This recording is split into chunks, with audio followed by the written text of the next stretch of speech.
Courtland Sutton was never supposed to be Denver's quiet savior. He wasn't drafted to carry a city, wasn't expected to outlast coaches, or hold together a locker room that changed hands every other season. Yet somehow, through all the chaos, the carousel of quarterbacks, and the endless rebuilds, Sutton stayed. When others left, when teammates chased bigger checks or better chances, he made a choice that most players never do. He stayed loyal to a franchise still searching for itself. And that loyalty, that quiet sacrifice, has turned Denver dangerous again. It's easy to talk about commitment in football. Everyone claims to love the grind, to want to win, to put the team first. But there's a difference between saying it and living it when millions of dollars are on the table. Sutton didn't just talk about sacrifice. He signed it into existence. This offseason, when every receiver around him was breaking the bank, Sutton could have done the same. He had the production, the leverage, and the respect to demand it. Instead, he took less, so Denver could keep its core intact. 4 years. $92 million. A big number for most, but not when the market is paying 30+ to the league's elite. He knew exactly what he was walking away from, but he also knew what he was walking toward: stability, culture, and a shot at building something real in the mile-high city. That decision wasn't born in a boardroom or out of some slick PR narrative. It came from the same place that's driven Sutton since day one, a tiny farm town in southeast Texas where work ethic wasn't optional. Growing up in Brenham taught him that respect isn't given, it's earned. And every time Sutton laces up those cleats, that's what you see: the humility, the grit, the quiet conviction that separates a player chasing numbers from one chasing meaning. His story isn't glamorous. It's a slow burn through the trenches of chaos. Before Sutton ever became Denver's emotional compass, he was already built differently. At SMU, he wasn't just productive, he was dominant. Over 1,000 yards a season, double-digit touchdowns, and a reputation for out-muscling corners who thought they could press him. By the time he left Dallas, he'd stamp his name across the record books and walked into the 2018 NFL Draft with the frame and mentality of a future WR1. Denver saw that too. When the Broncos took him in the second round, the plan was clear: build around the kid with the big hands and bigger heart. And for one fleeting moment, that plan worked. In 2019, Sutton broke out. 1,000 yards. A Pro Bowl nod. The future of the Broncos' passing game. And then, just as quickly, it was gone. A torn ACL in 2020 turned promise into purgatory. What followed was a year of rehab that tested every ounce of patience he had. While other players rushed back, Sutton rebuilt himself brick by brick. Physically, mentally, spiritually. There were no cameras in the weight room, no grand declarations. Just long, empty sessions where it was him versus himself. He didn't just fix a knee, he hardened his mindset. The kind of mindset that would later define everything about who he became. When he returned, Denver wasn't ready for him. The Broncos had become a quarterback graveyard. Case Keenum, Joe Flacco, Drew Lock, Teddy Bridgewater, Russell Wilson.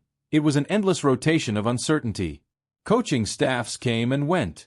Schemes shifted, coordinators clashed, and optimism was always a week away from collapse. Through it all, Sutton remained the one constant. He kept showing up, catching what he could, blocking when he had to, and taking hit after hit without complaint. By 2023, the team was deep in the wreckage of the failed Russell Wilson experiment. Denver limped to an 8-9 finish, and yet, Sutton was still there, the lone bright spot. 10 touchdowns on just 59 catches. That's a score nearly every 6 receptions. Pure efficiency. Pure reliability. But what he really showed was resilience. Even when everything around him was falling apart, Sutton refused to lose himself in the mess. And then came 2024, the season where everything started to shift. Sean Payton's system finally had structure. Bo Nix, the rookie quarterback from Oregon, brought calm to the chaos. The offense wasn't flashy, but it was finally functional. Sutton thrived, posting 81 receptions, over 1,000 yards, and 9 touchdowns.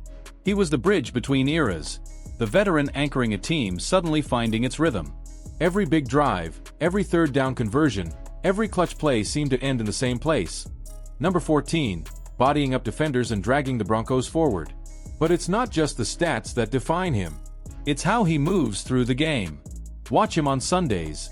No ego, no theatrics, just calculated violence in motion. When Bo Nix scrambles, Sutton drifts into space like a compass guiding the play.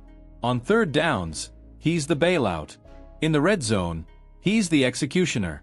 He's not the fastest or flashiest receiver in the league, but he's among the most dependable. And in the AFC West, where every possession feels like survival, that reliability is gold. Still, for all his consistency, Sutton's biggest contribution came off the field. That contract, the one that left millions untouched, sent a message through Denver's locker room louder than any pre-game speech could. Players noticed. Coaches noticed. Hell, even the front office noticed. Sutton didn't just take less money. He gave the team flexibility to keep its defense intact.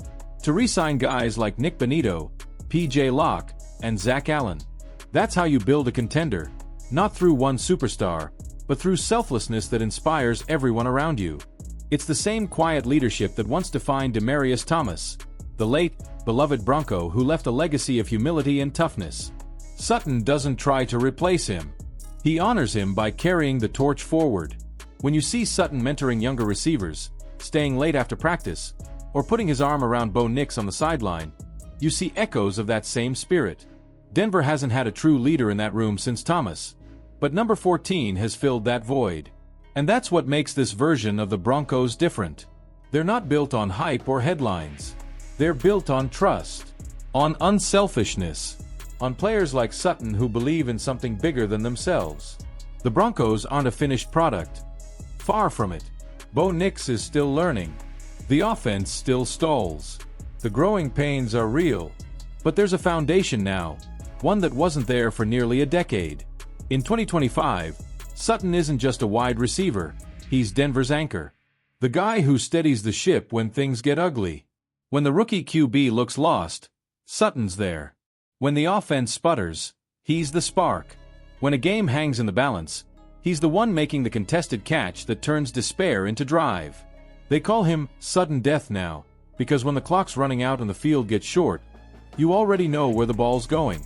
And the chemistry between him and Bo Nix, that's the future of this franchise.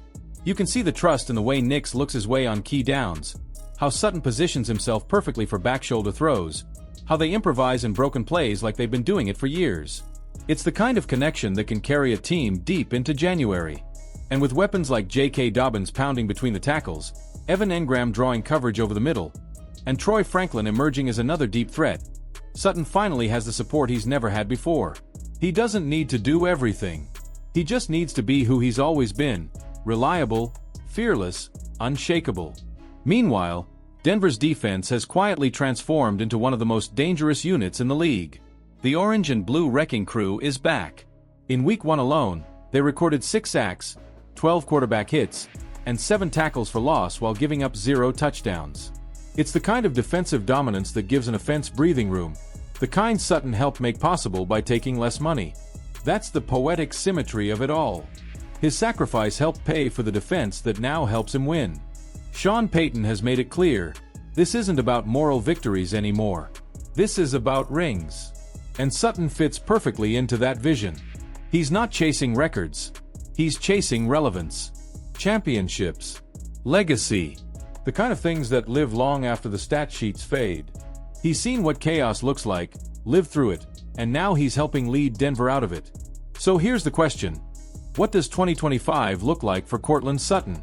Maybe it's the season that cements his name alongside the legends of Mile High, Rod Smith, Brandon Marshall, Demaryius Thomas. Maybe it's the year Denver climbs back into playoff contention and shocks the league. Or maybe it's another chapter in a story defined less by glory and more by grit. Either way, one thing's already certain. Sutton has become more than a player. He's a symbol. Proof that sometimes the greatest impact doesn't come from what you gain, but what you're willing to give up. And when the Broncos finally make their next playoff run, whether it's this year or next, the turning point won't be a throw or a catch. It'll be a signature. The one Sutton made when he put team before self, future before fortune. So what do you think? Does Courtland Sutton's sacrifice finally pay off with a deep playoff run this year? Can Bo Nix and number 14 take Denver back to the glory days of the Mile High Magic? Drop your thoughts in the comments below. And if you believe football still belongs to the grinders, the loyal ones, and the guys who never stop showing up, hit that like button and subscribe for more stories that cut deeper than the box score. Because in Denver, loyalty just might be the most dangerous weapon of all.